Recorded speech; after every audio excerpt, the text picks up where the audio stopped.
ఓం నమో భగవతే వాసుదేవాయ. ఓం నమః శివాయ. శ్రీమాత్రే నమః. అస్మద్గురుచరణేభ్యః నమో నమః. అందరికీ నమస్కారం. మీ డాక్టర్ ఎన్వి శ్రీనివాసరావు. మనము ప్రతిరోజు కార్తీక మహాత్మ్యం గురించి తెలుసుకుంటున్నాం. ఈ కార్తీక మాసంలో పుణ్యప్రదం కోసం, పుణ్యాన్ని సంతరించుకోవటం కోసం. అలానే ఇప్పటివరకు 4 అధ్యాయాలు కార్తీక పురాణంలో ఉన్నటువంటి అధ్యాయాలను మనం పూర్తి చేశాం. అలానే 5వ అధ్యాయానికి ఈరోజు వచ్చాం. ఈ యొక్క కార్తీక పురాణ మహాత్మ్యాన్ని 30 అధ్యాయాలుగా చేసి మనం 30 రోజులు చక్కగా ఈ యొక్క కార్తీక మహాత్మ్యాన్ని మనం పఠించడం అనేటువంటిది, అలానే వీక్షించడం అనేటువంటిది మన పూర్వజన్మ సుకృతంగా మనం భావించాలి. ధర్మార్థ కామ్యాలను, అలానే మోక్షప్రాప్తిని, మోక్షగతిని మనం చక్కగా పొందటానికి సరైనటువంటి మార్గం ఈ యొక్క కార్తీక మాస వ్రత వైభవాన్ని తెలుసుకోవటం. ఈ వ్రత వైభవాన్ని తెలుసుకొని ఇందలి చెప్పినటువంటి గొప్ప గొప్ప అంశాలన్నింటినీ కూడా ఆచరించి మంచి జీవితాన్ని మనందరం గడపాలని, మన జీవితాలకి ఆ శివకేశవులు ఇరువురు కూడా తోడుండాలని కోరుకుంటూ ఈరోజు వశిష్ఠ మహాముని వారు జనక మహారాజుతో చెప్పినటువంటి కార్తీక పురాణమునందలి 5వ అధ్యాయాన్ని మీకు నేను విశదీకరిస్తాను. వశిష్ఠుడు మరలా తిరిగి ఈ విధంగా జనక మహారాజుతో అంటున్నాడు. ఓ జనక మహారాజా, నా వాక్సుధా రసము యొక్క తనివి నీవు తీరలేదని చెప్పేసి ఇంతకు ముందు చెప్పావు. అలానే చక్కగా జాగ్రత్తగా వినుము. కార్తీక మాసమునందు పాపక్షయముల కొరకు, పాపాలని పోగొట్టుకోవడానికి, పుణ్య వృద్ధి కొరకు మనం చేయవలసినటువంటిది చాలా కర్మలు ఉన్నాయి. పాపాలన్నీ కూడా నశించిపోతాయి, పుణ్యాలన్నీ కూడా వృద్ధి చెందుతాయి. అది ఎలా అంటే, కార్తీకమందు హరి సన్నిధిలో, శ్రీ మహావిష్ణువు యొక్క సన్నిధిలో భగవద్గీత పారాయణ చేయటం అనేటువంటిది ఎంత గొప్ప వైశిష్ట్యాన్ని, ఎంత గొప్ప ఫలితాన్ని మనకిస్తుందంటే, పాము ఆ కుశము ఉంటుంది, పాము పైన, నాగుపాము పైన కుశము ఉంటుంది కదా, ఆ కుశము చక్కగా కుశాన్ని పాము ఎలా అయితే విడిచినంత సులువుగా మనిషిలో ఉన్నటువంటి దుర్గుణాలని, మనిషిలో ఉన్నటువంటి పాపకర్మలని, మనిషికి ఉన్నటువంటి పాప ఫలితాన్ని మొత్తాన్ని కూడా చక్కగా పటాపంచలు చేసి పుణ్యాల్ని వృద్ధి చేయగల శక్తి ఈ కార్తీక వ్రతమునకున్నది, ఈ కార్తీక మహాత్మ్యనుకున్నది. చక్కగా హరిసన్నిధిలో ఎవరైతే భగవద్గీత పారాయణం చేస్తారో అట్టి వారికి తప్పకుండా మంచి సద్గతి అనేటువంటిది కలుగుతుంది.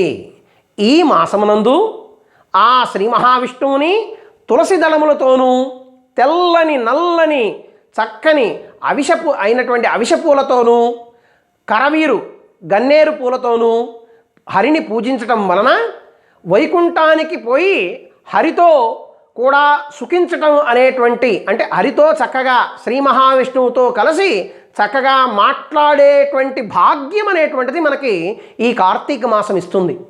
చక్కగా హరిసన్నిధిలో భగవద్గీత పారాయణం చేసి ఈ యొక్క పూజా ద్రవ్యాదులతోటి పూజ చేసినట్లయితే మనస్ఫూర్తిగా, అలానే భగవద్గీత యందు విభూతి విశ్వరూప ఆ యొక్క సర్వదర్శనమైనటువంటి అధ్యాయాలను హరిసన్నిధిలో ఎవరైతే పారాయణ చేస్తాడో ఈ యొక్క కార్తీక మాసంలో తప్పకుండా వారికి వైకుంఠ ప్రాప్తి అనేటువంటిది కలుగుతుంది.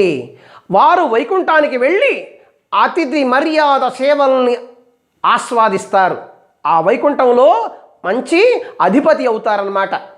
హరి సన్నిధిలో ఈ శ్లోకములు కానీ, లేదా ఈ యొక్క అధ్యాయాల్లో ఉన్న శ్లోక పాదములు కానీ, ఈ యొక్క కార్తీక పురాణాన్ని కానీ చెప్పినటువంటి వారు, విన్నటువంటి వారు, చూసినటువంటి వారు, అలానే కర్మ సంబంధమైనటువంటి ఆ యొక్క అనేక రకాలైనటువంటి ఆ యొక్క చెడు కర్మలన్నింటినీ కూడా నివారించుకొని చక్కగా కార్తీక మాసమునందు, అందులోనూ కూడా శుక్లపక్షమునందు, కార్తీక మాసమునందు శుక్లపక్షమునందు చక్కగా వనభోజనం చేసేటువంటి వారు, అలానే సమస్త పాపాలను కూడా నశింపజేసుకుంటారంట. ఇతర కాలములలో జపకాలమునందు, హోమకాలమందు, పూజాకాలమునందు, భోజన కాలమునందు, తర్పణ కాలమునందు, అలానే ఎవరైతే అవన్నీ కూడా ఆచరించకుండా ఉంటారో ఈ కార్తీక మాసంలో సరైనటువంటి ప్రక్రియలు చేయకుండా ఉంటారో వారు చండాలులు అవుతారు, పాపాత్ములు అవుతారు. అలానే అశౌచమైనటువంటి కర్మలు చేసేటువంటి వారు అవుతారు.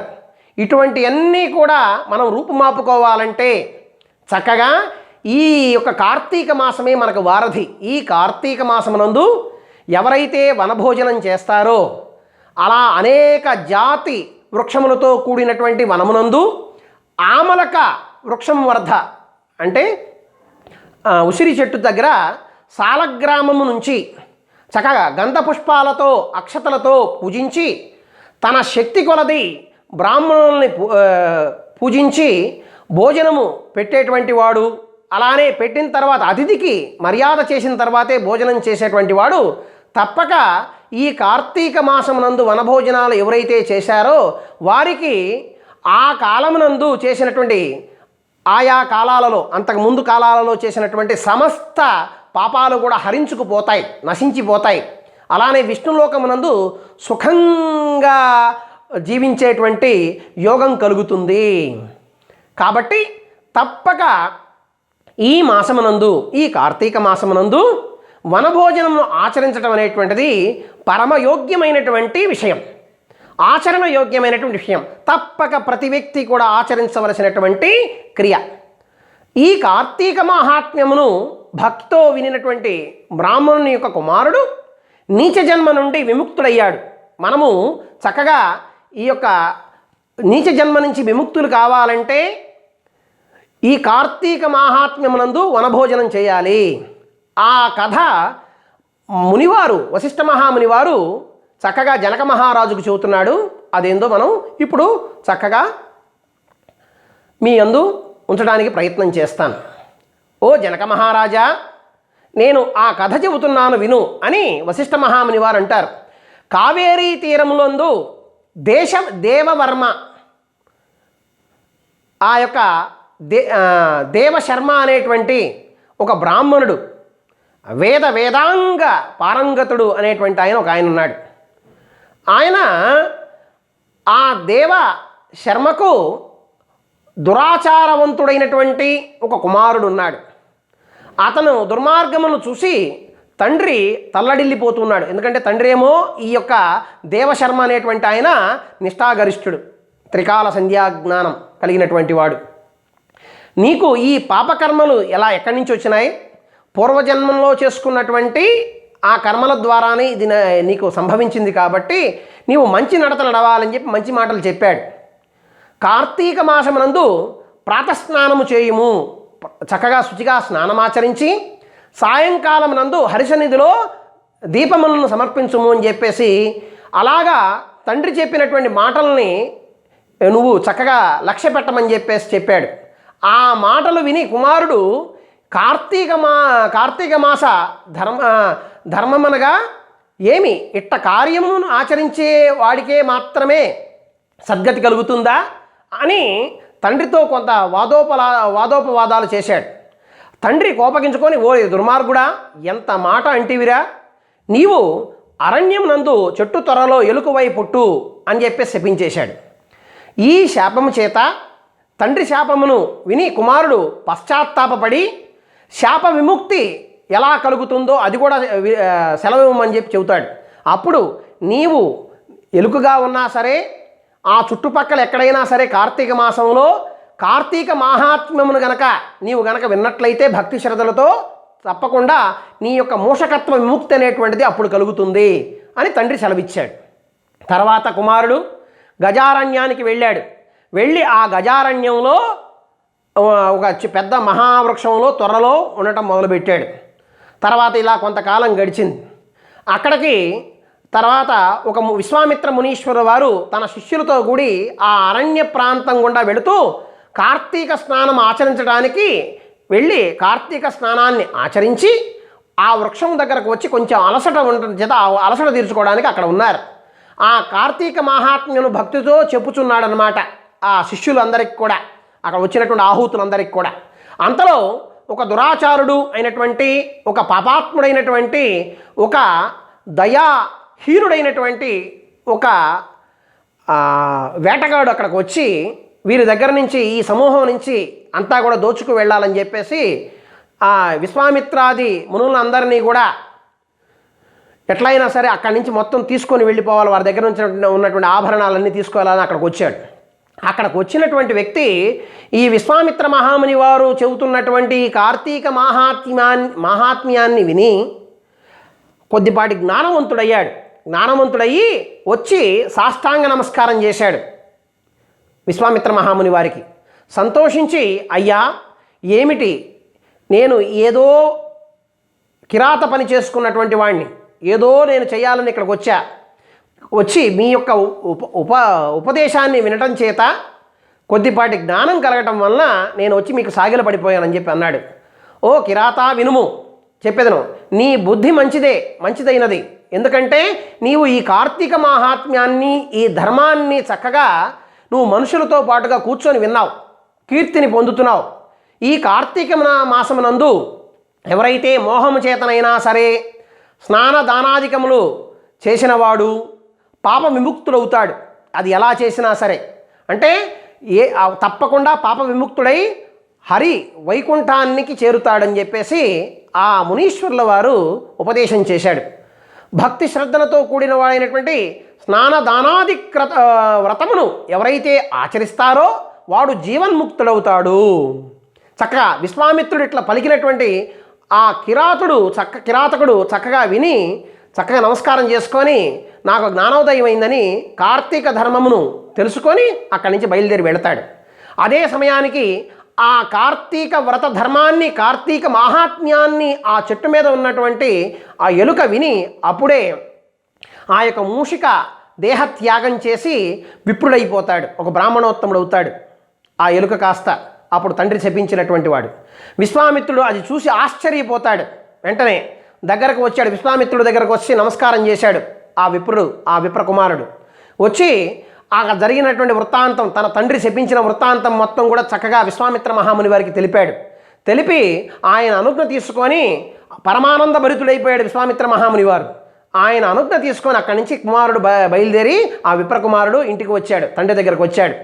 చక్కగా మంచి కర్మలు సకల ధర్మాచరణ చేస్తూ న్యాయ మార్గంలో న్యాయనిరతుడై చక్కగా తన జీవితాన్ని గడిపి వైకుంఠాన్ని చేరాడు, సద్గతిని పొందాడు.